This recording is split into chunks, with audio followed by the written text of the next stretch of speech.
ये मामला जो है वो दबा नहीं है, बल्कि नए मामला खुल गए हैं। मैं एक इंतहाई आसान मिसाल से आपको समझाने वाला हूँ, ताकि इसको इतना आसान करें कि जो आम आदमी है और जो आदमी कभी स्कूल नहीं भी गया उसको भी समझ आ जाए कि ये केस के अंदर हुआ क्या है, पकड़े कहाँ से गए। नवाज शरीफ साहब को ये लगता था कि अगर मेरे जो फ्लैट्स हैं एवनफील्ड अपार्टमेंट के, उनकी सारी तवज्जो उधर थी ना, क्योंकि वही फ्लैट्स हैं जिनके ऊपर करप्शन का तस्करा किया जाता है, जिसपे मियाँ साहब के खिलाफ केसेस भी चले हैं। एवनफील्ड अपार्टमेंट को अगर अटैच कर देती बरतानिया की अदालत इस केस में, ब्रॉडशीट के केस में, और ये कहती कि एवनफील्ड अपार्टमेंट जो है वो अटैच्ड है, इसकी भी आप कमीशन ले लें हुकूमत पाकिस्तान से, तो मियाँ नवाज शरीफ साहब को लगता था कि उनके लिए बड़ा काम खराब हो जाएगा, कि मेरी चोरी पकड़ी जाएगी। लेकिन अगर उसको अटैच नहीं करते तो मैं बेगुनाह साबित हो जाऊंगा। बस ये सिंपल पैरामीटर उन्होंने बनाया हुआ था। अब हुआ ये है कि वो तो अटैच नहीं हुए, लेकिन कुछ 70 से ज्यादा नई प्रॉपर्टीज निकल आई हैं। अब मैं आपको देने वाला हूं वो आसान मिसाल जिसकी मैं बात कर रहा था। मिसाल के तौर पे मेरे पास ये नीले रंग का एक पेन है और आप क्लेम करते हैं कि ये पेन चोरी का है। मैं कहता हूं जी ये पेन चोरी का नहीं है। अदालत एक कमेटी बनाती है 3 बंदों की जो बरतानिया में बनी है, और वो ये कहती है कि चेक करो कि नवाज शरीफ का ये वाला पेन जो है चोरी का है या नहीं है, क्योंकि अगर ये चोरी का है तो इसकी रिकवरी में 20% जो है वो ब्रॉडशीट को मिलेंगे। अब ये जो पेन है उन्होंने किया ये पेन आप समझें, ये मियां नवाज शरीफ साहब के लिए ये पेन जो है ये है उनके एवनफील्ड अपार्टमेंट्स। वो 3 बंदे इंक्वायरी करते हैं और इंक्वायरी करके जाके अदालत को बताते हैं कि जी ब्रॉडशीट कंपनी ने जो इस पेन के बारे में बताया इसका तो हम कुछ नहीं कह सकते फिलहाल, लेकिन ये जो दूसरा वाला पेन है इमरान खान के पास ये भी चोरी का है, ये जैकेट भी चोरी की है, ये जो कागज़ और बाकी चीज़ें मेरे पास ये भी चोरी के हैं, ये कपड़े जो मैंने पहने हुए और जूते पहने हुए भी चोरी के हैं, और ये मोबाइल फ़ोन भी चोरी का है। तो 70 नई चीज़ें ऐसी पकड़ ली जो चोरी की हैं, और वो एक चीज़ जो है ये अभी भी इबाम में है, जो नीला पेन है जहां से फड्डा शुरू हुआ था। अब मैं ये कहूं कि मैं सुरखरू हो गया हूं, क्योंकि ये पेन जिसके ऊपर कहा गया था चोरी का है, ये चोरी का नहीं निकला, या आप साबित नहीं कर पाए कि ये चोरी का है। लेकिन अदालत कहेगी जी बाकी सारी चीजें आपके पास चोरी की हैं, तो आप चोर तो हैं।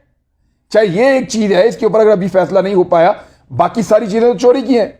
ये हुआ है मियां नवाज शरीफ साहब के साथ बदकिस्मती से, कि जो ब्रॉडशीट कंपनी, उन्होंने मियां साहब को पता भी नहीं था उनकी कौन कौन सी प्रॉपर्टीज वो निकाल कर लेकर गए थे, और सारी चीजें उन्होंने नैब के साथ शेयर की थी।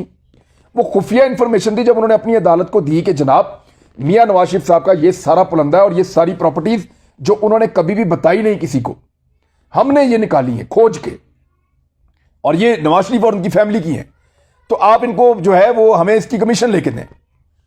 तो उसमें एवनफील्ड अपार्टमेंट को अगर अलग कर दें तो बाकी 70 से ज्यादा प्रॉपर्टीज उनकी नई ऐसी निकली हैं। अब ये पनामा से बड़ा स्कैंडल है, इसको आप पनामा प्लस कह सकते हैं, या पनामा पार्ट 2 आप इसको कह सकते हैं। और इसके असरात जो हैं वो इतनी जल्दी खत्म नहीं होंगे, ये अगले इंतखाबात तक जाएंगे। उसकी कुछ वजूहात हैं।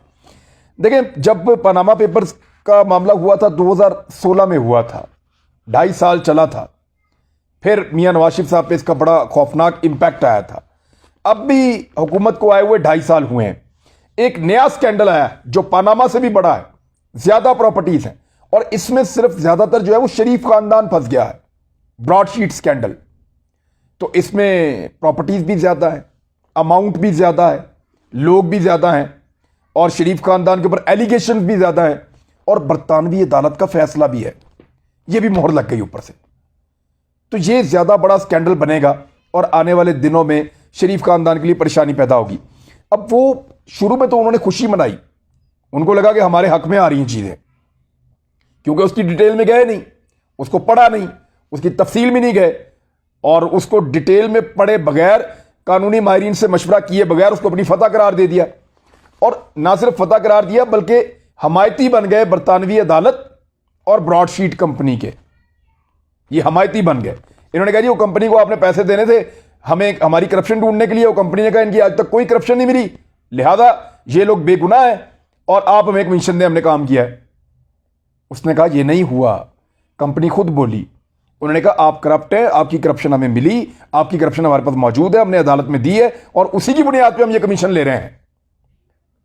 सिर्फ आपका जो एनआरओ हुआ था परवेज मुशर्रफ के साथ, जिसने मना कर दिया था कि जनाब इनका एहतसाब ना किया जाए, इस वजह से हमारा मुआहदा कैंसिल हुआ था, वरना आप लोग तो फंस गए थे। अब इस मामले की इमरान खान साहब ने इंक्वायरी शुरू करवाई।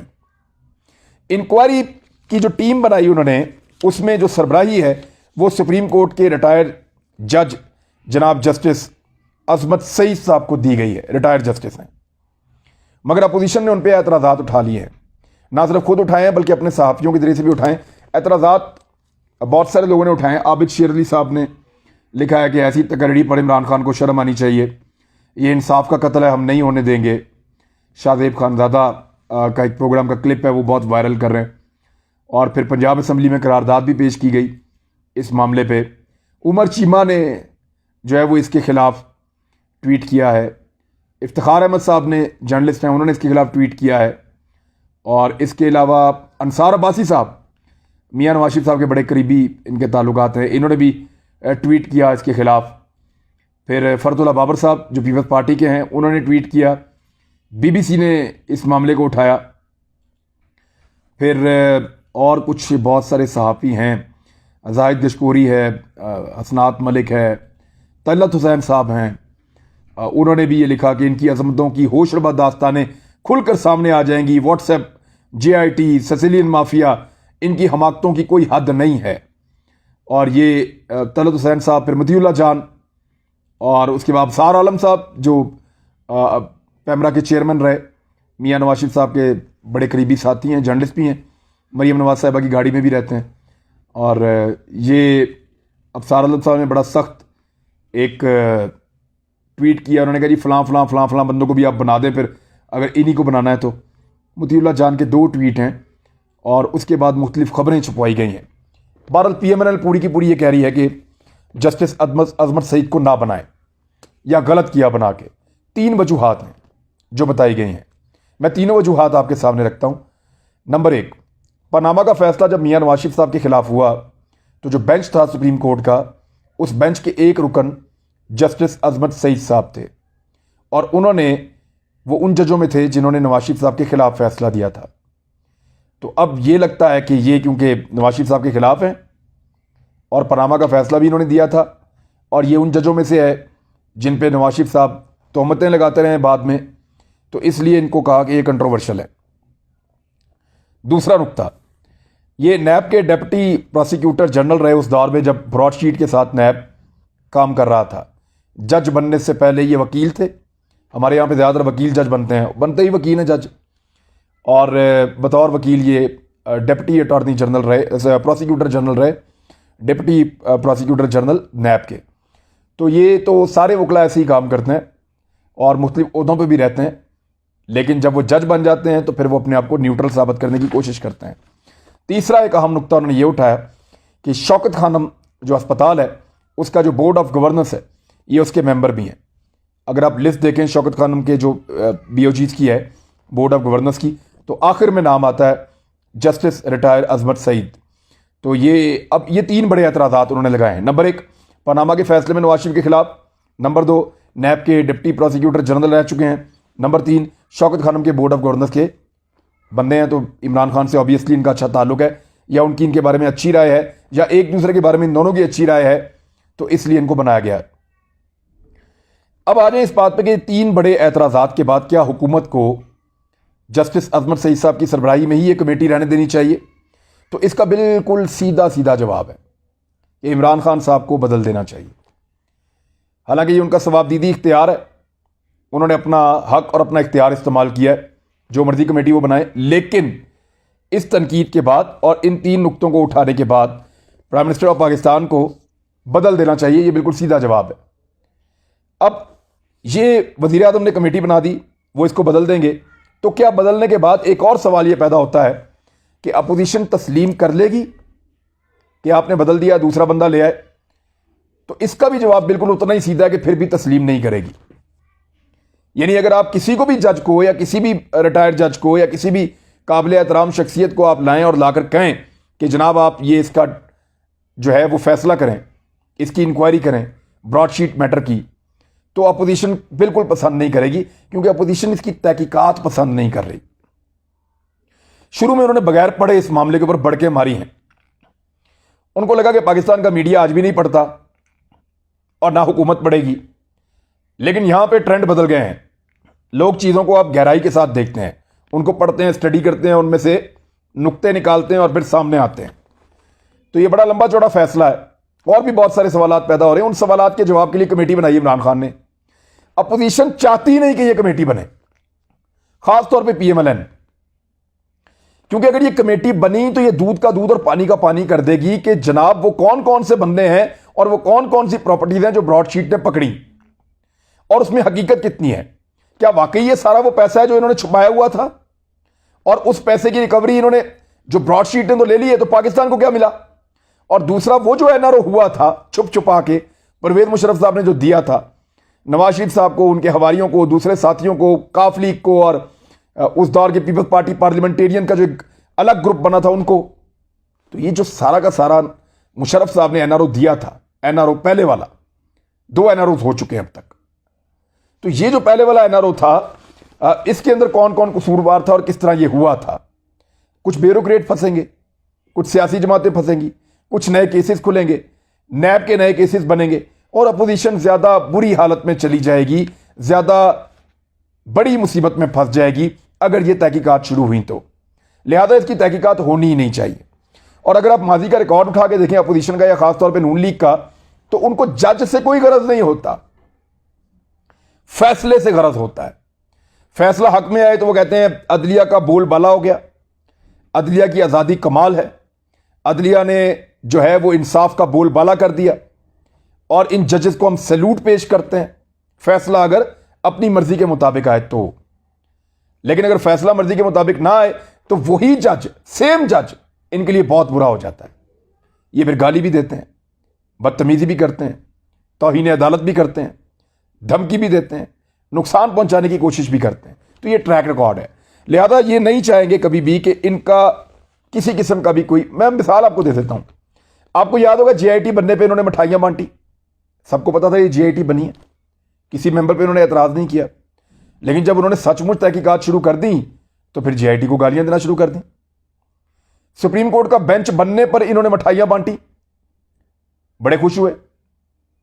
लेकिन वो जब जजेस ने मुकदमा सुनना शुरू किया और समातों के अंदर जैसे जैसे गंभीर सूरत बनी तो इन्होंने गाली देना शुरू कर दी।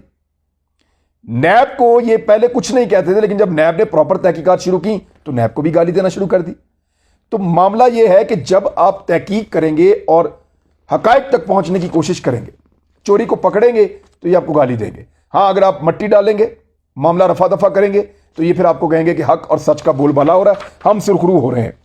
अब ये इंतहाई मुश्किल वक्त है, एक बड़ी मुसीबत है PMLN के लिए।